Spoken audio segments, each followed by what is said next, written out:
So if you'll give us your attention, please. Normally, at this point, I introduce the speaker. But I'm not going to introduce the speaker because all these questions are going to give you a very complete introduction of him. So instead, I'm going to introduce to you Will Hines, who brought us the speaker. And then Will and I are going to ask the speaker questions. So Will, I will tell you, was born in Spartanburg, raised in Greenville, went to Clemson, and while at Clemson, got involved with a Veterans History Project that interviewed veterans and made recordings of their experiences, which were then forwarded to the Library of Congress. It's something that he is still involved with. So if you know of somebody that he should interview, or if he should interview you, in many cases, you're the people that he should interview, let him know that, because he still does that. He started Sovereign Financial Group, which is a wealth management group and financial planning group. And his credentials is he didn't have any stock in SVB Bank. So they'll be beating a path to your door. So, but before we do begin the questions, Ed asked could he have a moment of time to say something. I would like to thank you for allowing me to come to speak to you today. It's a very distinguished looking group, and I want to say hello to my fellow World War II veteran back in the back when he stood up. Thank you for coming. And my three young gentlemen that are at this table, I'm really delightful to see young people come to learn about this great country and what went on in World War II. And during our questions, if any of us get lazy and let the mic fall away from the mouth and doesn't get as loud, will you raise your hand and I'll keep an eye out, and we will be reminded to keep the mic close to our lips. So Ed, I'm gonna start out, and I'm gonna ask, where were you born and where did you grow up? I was born in Oklahoma City, Oklahoma, and I grew up in Slippery Rock, Pennsylvania. And tell us about your family.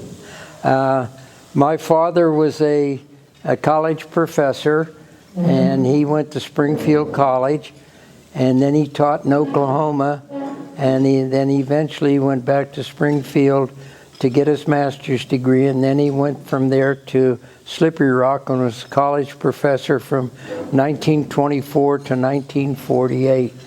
I have my mother was she was from Springfield, Massachusetts, and she's passed away when she was 48. So while I was in flight training, and I have one sister who was a teacher, and all her family were military. Her husband was a colonel in the Signal Corps. Her daughter was a major general in the Air Force, and her son was a full colonel in the Army. So her side of the family was completely military. And Ed, what are your memories of the Depression? I can remember picking raspberries and selling them for a nickel to my grocery man across the street. Blackberries and raspberries, and I had my folks had 3 cherry trees in the backyard, and I got up and picked cherries in order to get spending money.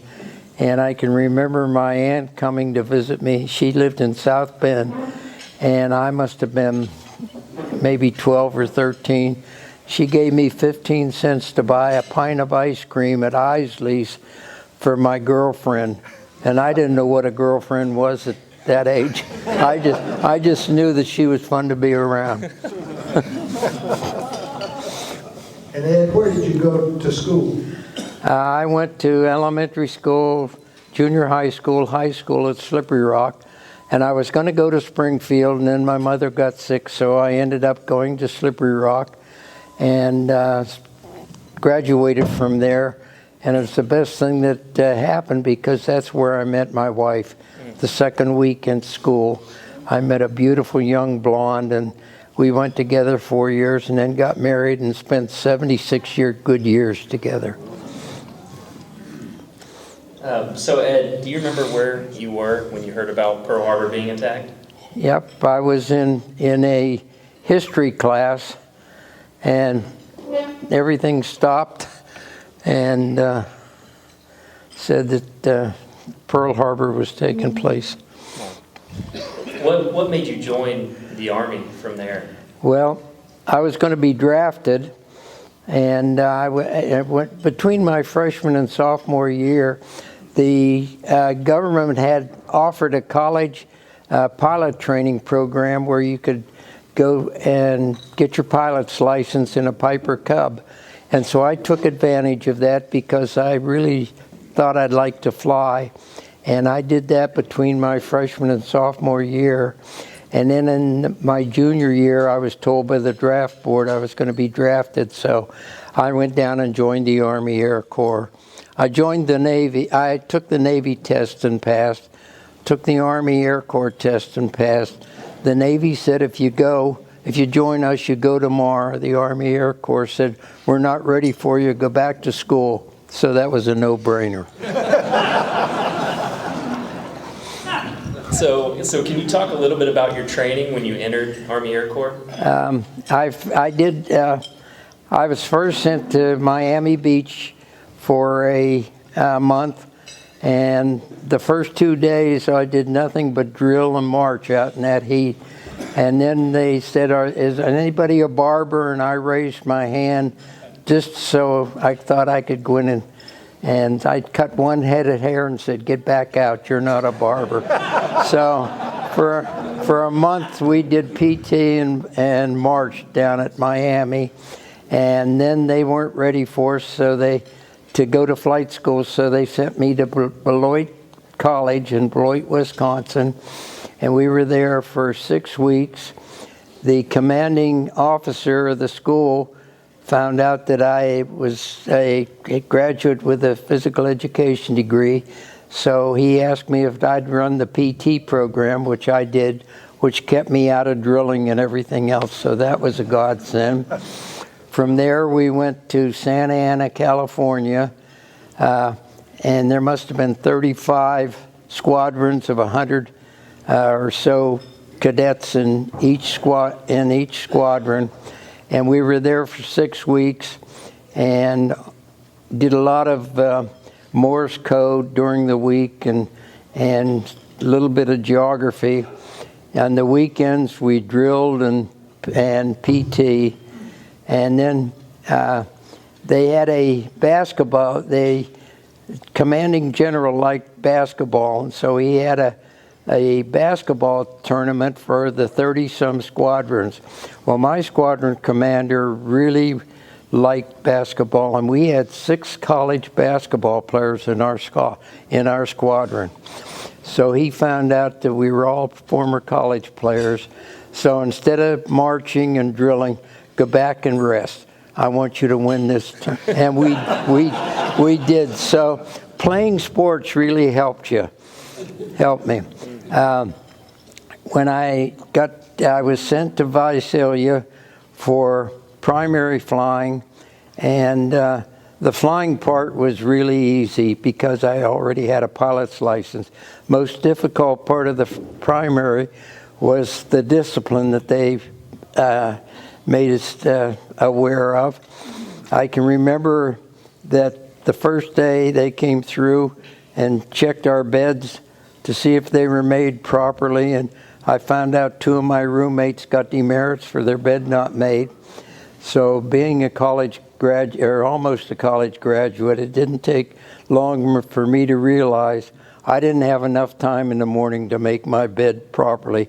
So I made it once, left it there, and I slept on the floor the whole time in primary. I never slept in my bed because I did not want to walk tours on the weekend.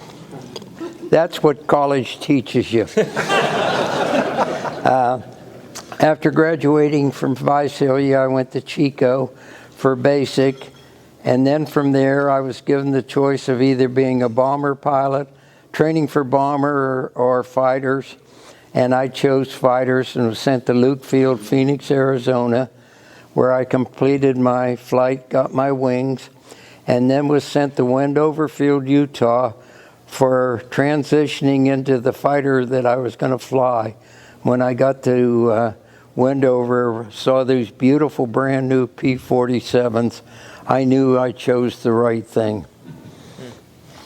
So, Ed, so from there, did you ship overseas, and what did that look like? When we finished Wendover Field, Utah, I was sent to go out of New Jersey, the port in New York, and I went over on a luxury ship, which was not luxury at that time, the Ile-de-France, loaded with troops and pilots, and we had to share a bedroom. There were 4 of us with 2 beds, so you either slept in the day or slept at night, and took us only 4.5 days to go across the Atlantic, and got to England, and then I was in England for a week before I was assigned to the 48th Fighter Group, which was in Cambrai, outside of Paris. And you were flying the P-47 Thunderbolt, and tell us, was it a good aircraft? And it was also nicknamed the Jug, J-U-G, Yeah. the Jug. Why was it nicknamed the Jug? And tell us about, was it a good airplane? Well, it was a great airplane. If you ever wanted to have the best chance for survival, the P-47 Thunderbolt was the plane to be in. It was called the Jug because it had a big sort of an engine that looked like a pear, and it had 2,000 horsepower, 18 cylinders, and it was a very, very easy plane to fly, had wide landing gear. You got to use most of the time until we started moving on makeshift runways. We had 8,000 to 10,000 feet, so made landing pretty easy. But the 47 was very efficient up high, could turn inside of anything. Down low, it was not as maneuverable, but it was very well kept from being harmed by bullets or shells or that way. Some of our missions, almost every mission that we were on, we come back with ground fire in our planes. And one of the missions I'm going to tell you about, I'll tell about that. And do you remember your first mission? I remember getting into the plane my first mission, and I almost wet my pants. I was so excited. But I remember, and it was a non-eventful mission. We went over, and we were supposed to locate some convoy, and we never did find the convoy. So it was probably one of the easiest missions that I ever flew. You flew 65 missions. Did it ever feel just routine when you crawled into the cockpit and got ready to take off? Each day that you got in, you never knew what you were going to run into. Every mission was different. Sometimes they very light ground fire, very light flak. Most of the missions we were on, because we were doing dive bombing and strafing, the flak was unreal. And flak was probably I feared flak more than I did fighters, because every time you went down, every train, every truck had flak guns on them, and they didn't hesitate to use them. And did your squadron typically fly one kind of mission or another kind of mission, or was there a whole market basket? I only flew one escort mission. The other 64 missions I flew for ground support of the 9th Army. And when they moved, we moved. And how long would a typical mission last from takeoff to landing? Probably between 2.5 and 3 hours. And the only reason they were that because the 47 used a lot of gas, and most of our missions we carried belly tanks, 75-gallon belly tanks, and we used that gas first to so that we could extend to be up 2.5 to 3 hours. So getting into more specifics on your missions, can you talk about the Battle of the Bulge mission where you encountered 2 ME-109s? This mission took place on December 17th, and at that time, the weather was absolutely cold. That was the coldest winter I've ever been in my life in the 21 years. We had almost 3 feet of snow, and it was just absolutely cold. We were told we were going to search out a bunch of tiger tanks that were supposedly in the woods by Koblenz, which is on the other side of Bastogne. We took off and we found the woods, and my squadron, I was flying wing to our squadron commander. My squadron commander was first down, I was second down. He dropped his bombs, I dropped my bombs. We pulled up, and then on the way up, I looked out to at 1 o'clock, and there was an ME-109, and he was firing cannons at my squadron commander. And I called to the commander and told him about a 109, and at that time, the 109 turned, and I saw his 20 millimeter gun blinking. And the next thing I knew, I had black oil all over my windshield, and it was hot oil, and I couldn't see anything. So I put back the canopy.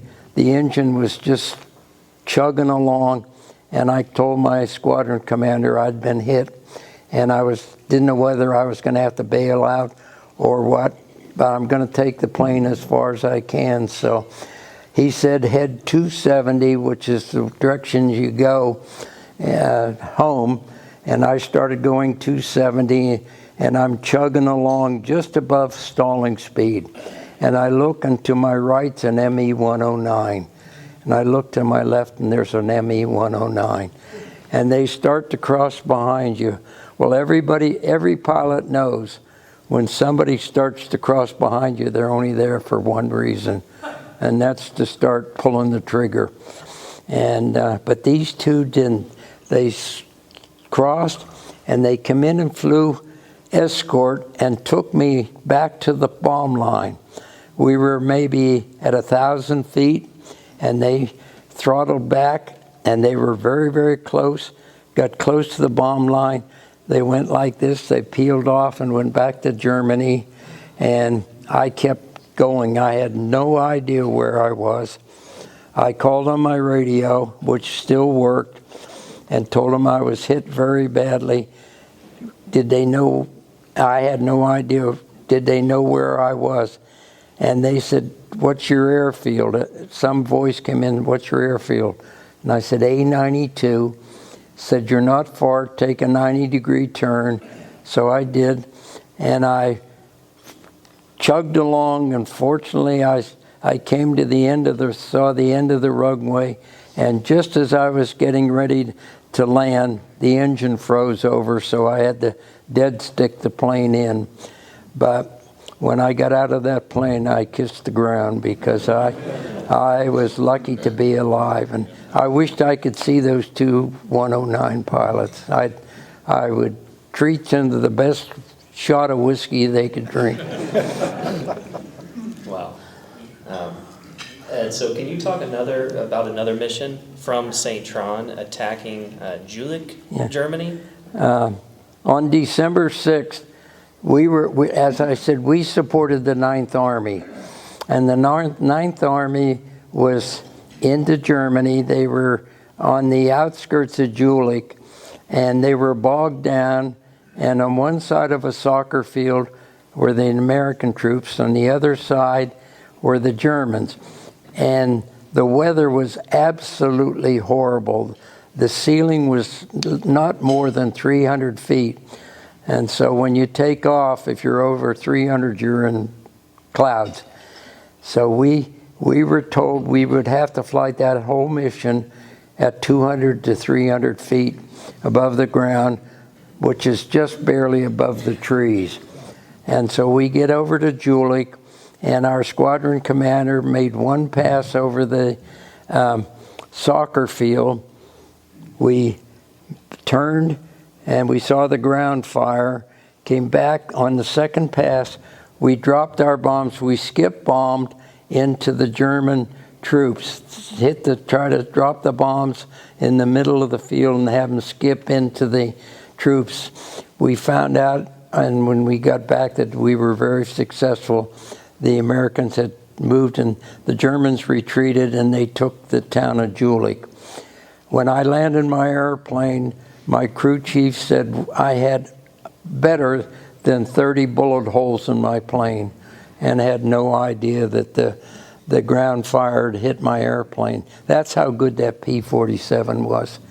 I mean, you get 30 bullet holes in your plane, and it still didn't have any idea. Wow. And for the last experience to talk about would be the attack on your base on January 1st by the Luftwaffe. Incidentally, on the mission on December 17th, I lost one of my roommates. He was shot down by a 109, and he was later captured by the SS and killed by the SS. He was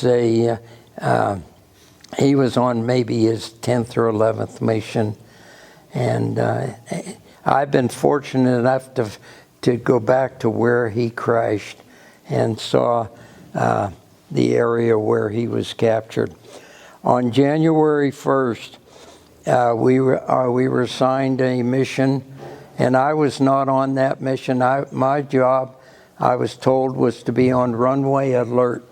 And runway alert is 4 planes set at the end of the runway with their motors running, and if radar picks up any planes, you take off and you're there to defend the air base. So at 4 o'clock in the morning on New Year's Day, I'm sitting in a plane and the motor's running. It starts to get light, and all of a sudden 8 FW-190s come in about 100 feet above the field, and in the middle of our airfield was a cross. The long runway, and then we had a shorter runway, and at the cross of those 2 runways was a burnout B-17 and a burnout B-24. And those FW-190s went right for those bombers, because the Germans hated the bombers. They were killing Germany. And these Focke-Wulf 190s didn't drop their belly tanks. They made a turn, and the anti-aircraft shot down on the first pass, shot down 4 of them. The second pass, we never could get off the ground. We wouldn't have had a chance. They would have just got us as we were trying to get off. So the first pass, I was out of the plane and behind the wheel.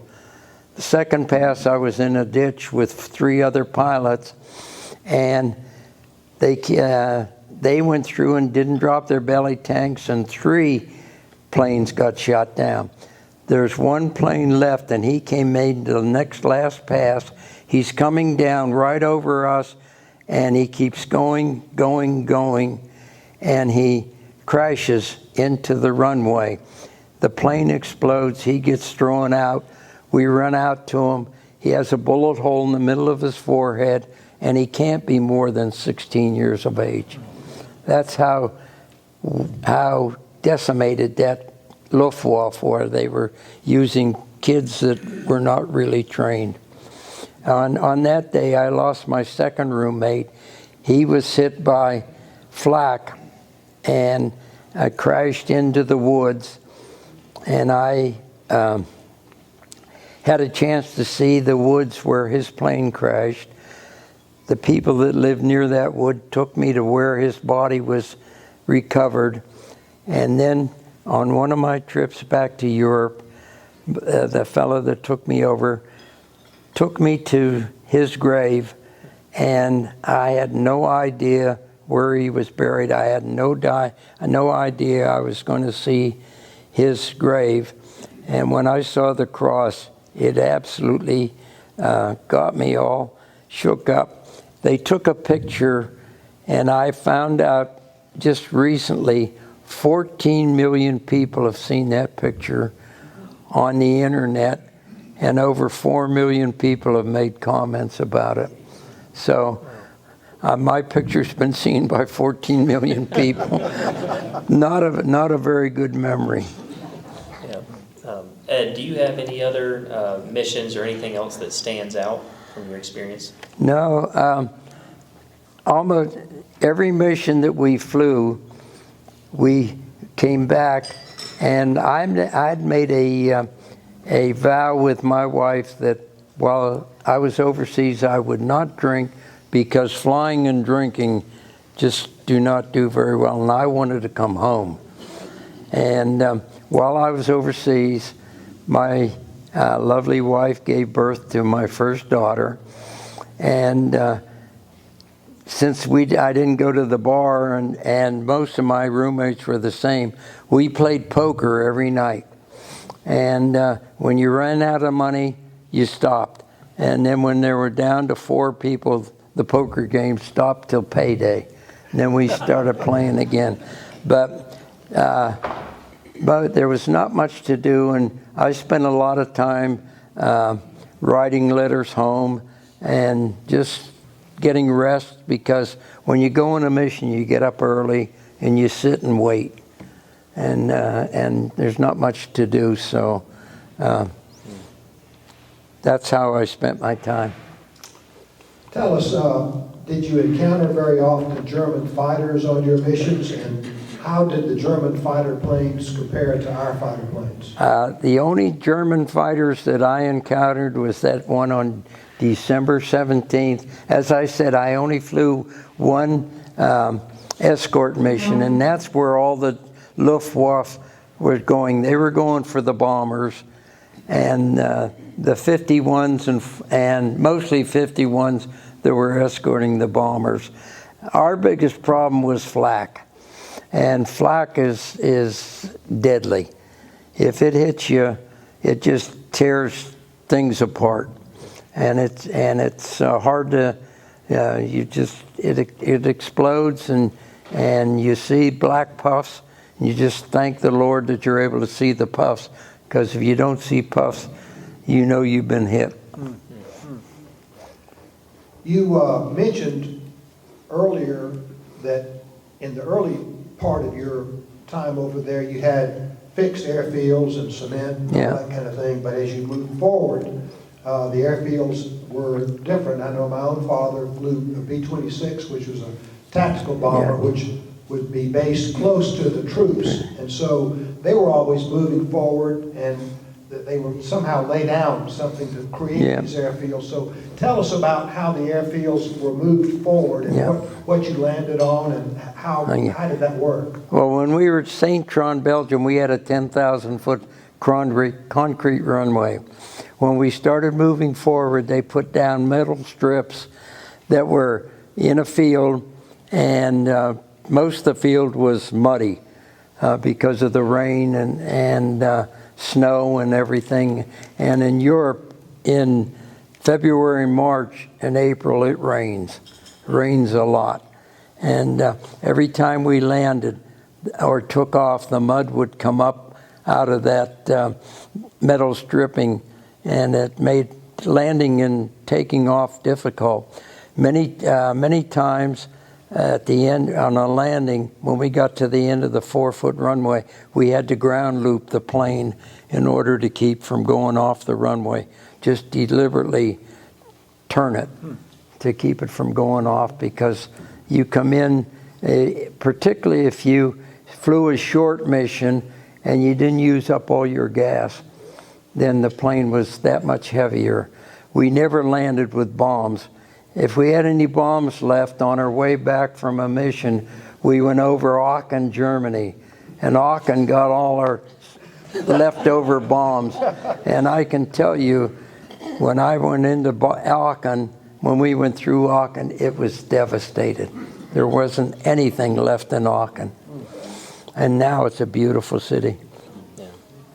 You've told us that you lost 2 roommates and tell us what you did on 2 particular birthdays in their memory.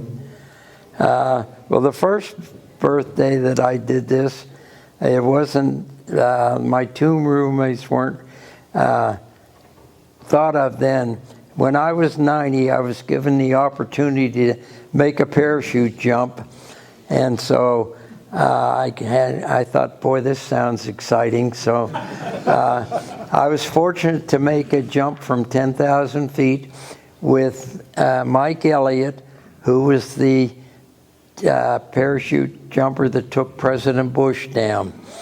And then when I was at 100 years, 2 months before my 100th birthday, I said, I'd like to really jump in memory of my 2 roommates that I lost. And fortunately, I was able to get Mike Elliott again. And we went up to 14,000 feet this time.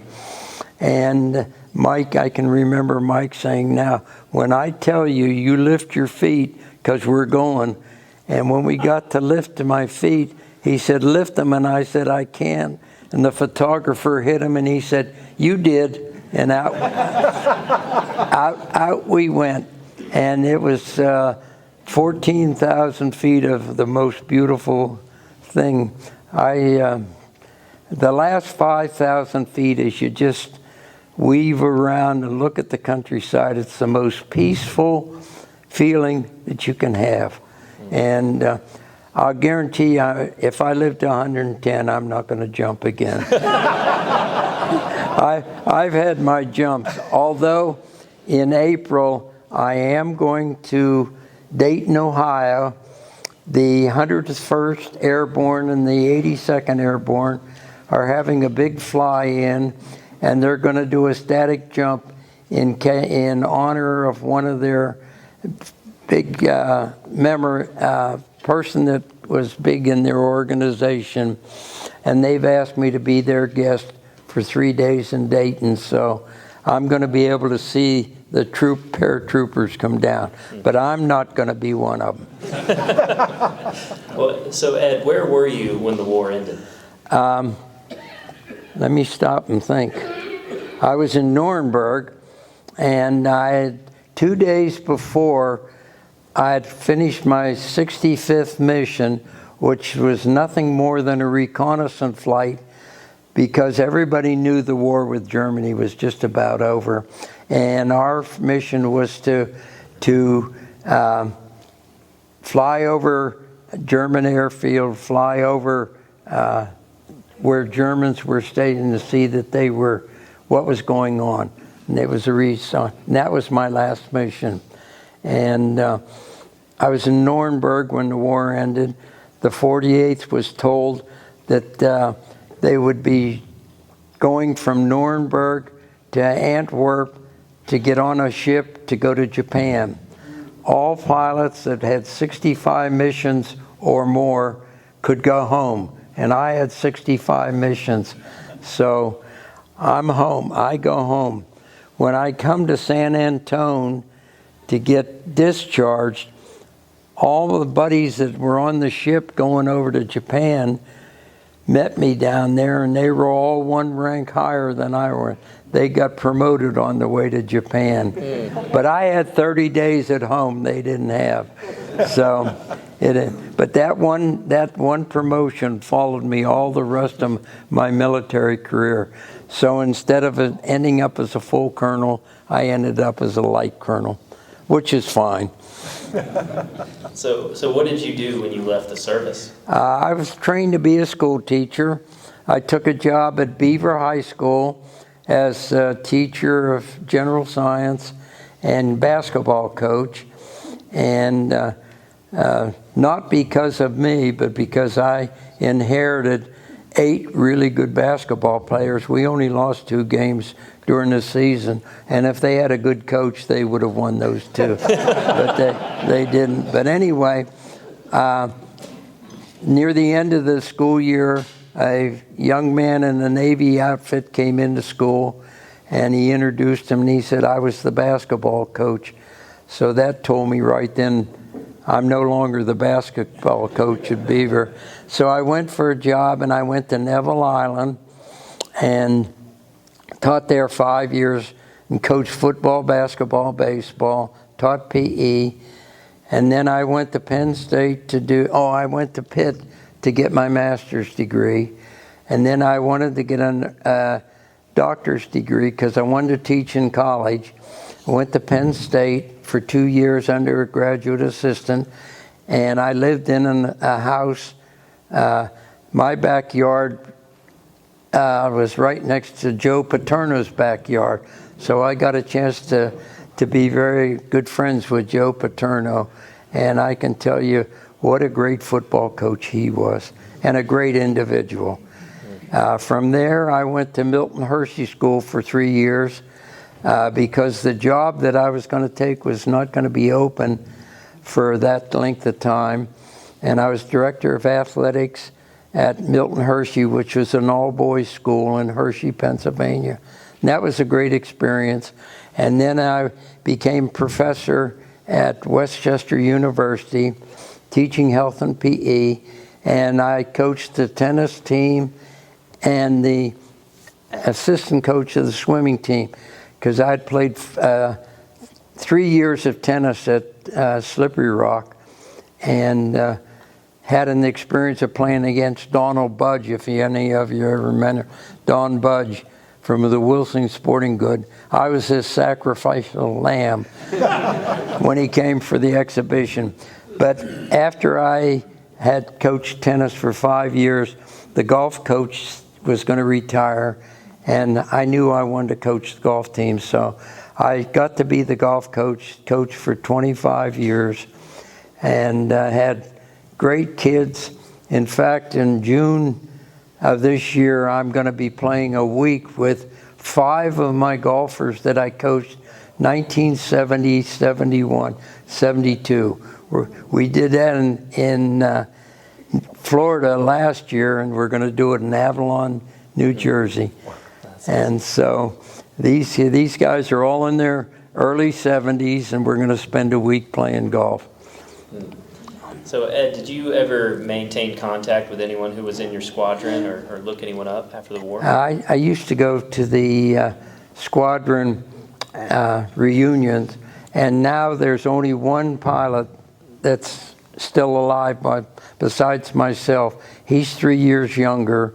He joined the outfit right out of high school. His name is Jake Cooper, and he lives in Buffalo, New York, and he and I correspond regularly. We email each other. He's not in very good health. He's having some problems. He lost his wife, as I lost my wife, and I wanted him to go on this next trip that I'm taking. I'm leaving Monday to go back to Germany for 10 days, and I had the young man that's taking me was looking for another pilot, but Jake just couldn't go. He just couldn't make it. So I don't know how long he'll be alive, but fortunately we still are able to correspond. Great. And you heard me in the introduction, after the invocation, announce all these speakers that we have scheduled monthly through August. I want to announce now we're going to cancel all of those. We're going to bring Ed back. And Ed, what we want your next topic to be is how can each of us live to be 101 and have your health? And so you want to give us a preview of what you're going to tell us in the future? Well, when people ask me, what's your secret? I tell them, well, there's 2 things. Drink lots of water and marry a good woman. And I married the greatest young lady that I could be fortunate to have. We spent 76 great years together. And unfortunately, at 99, she fell, fractured her hip, and it was downhill from there. Any other advice or any questions that we didn't ask that you wished we had asked you? Not really. The one thing that I told these 3 young boys, that the future of this country is in their hands. And I hope they get it back to where it was in World War II. That's the truth. My one question. Yes, I was going to ask for questions. Would you be willing to have questions? Yep, no problem. Yes. Go ahead, You Bill. jumped at 90 and 100. Will you jump at 110? No. No. First of all, I don't think Mike will be jumping at that time, and I won't go down with. He's got 18,000 jumps right now, and that's a lot of jumps. Rob, do you have a question? I was moved by that story about the ME-109s that could have taken you down. And of course, you heard about there was a B-17 pilot. Right. So I met him and he was coming back and also could have been taken down. Did that change your thinking at all? Because all of a sudden, they're the enemy, and all of a sudden here are these two guys who took pity on your failing plane and showed you humanity. How did you deal with that? It just made that's hard to explain, except that I often thought what would happen if I came across the crippled aircraft, and I was taught by my father, never take advantage of somebody that can't defend themselves. And I think they were of the same mold, because I would never take advantage of anybody in that condition. They had enough problems without worrying. I'm not sure all pilots felt that way. I haven't talked to any other pilots about what they would do in the situation, but I know that's what I would do. Any other questions? Well, I got one, Bob. yes.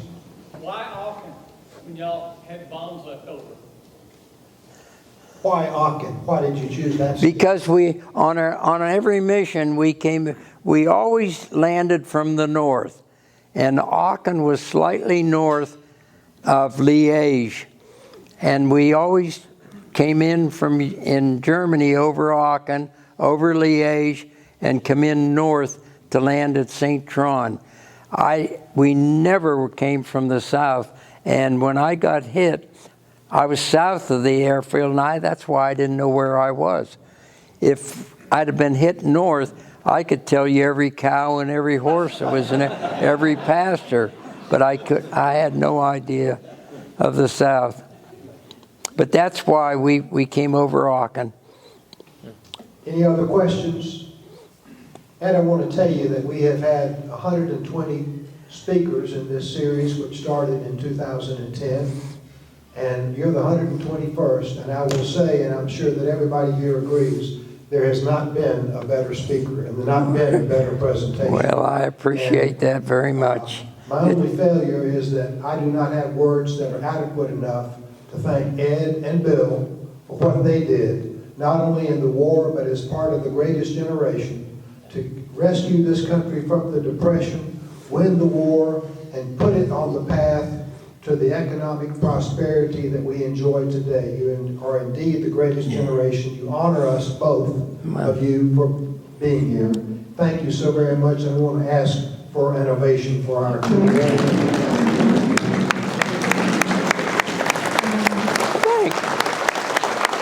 Thank you.